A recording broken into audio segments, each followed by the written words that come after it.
જીતુ પટેલ, ગામ દાસદ, તાલુકો ઊંઝા, જિલ્લો મહેસાણા.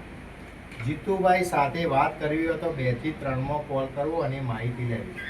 રવિવારના દિવસે દર્દીઓની ટ્રીટમેન્ટ થતી હોય એટલે મહેરબાની કરીને કોઈને કોલ કરવો નહીં. જ્યાં સુધી પૂરેપૂરી માહિતી ના મળે ત્યાં સુધી મહેરબાની કરીને કોઈને આવવું નહીં.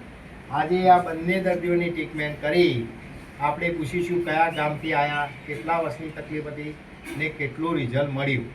કાકા, તમે કયા ગામથી આવ્યા? અમદાવાદ રામોલથી. બરોબર. કનુભાઈ પટેલ નામ છે મારું. બરોબર. મને લેફ્ટ પગમાં પ્રોબ્લેમ હતો, વિતરણ વળતો નહોતો. બરોબર. અહીંયા ટ્રીટમેન્ટ કરાયા પછી 75 થી 80% ફેર છે. કેટલા સાલથી દુખાતું હતું? છેલ્લા 1.5 વર્ષથી મને તકલીફ હતી. હાલ કેટલા ટકા તમને ફરક લાગ્યો? 75 થી 80%. બરોબર. તમને બેન શું તકલીફ થાય? મને અહીંથી છેક પગ સુધી મને બહુ દુખતું હતું. નીચે ચાલો તો પગલું બી નથી મૂકી શકતી, ચલાતું બી નહોતું, પગ બી જૂઠો થઈ જતો. પણ મને 70-80% તૈયારી કરું છું.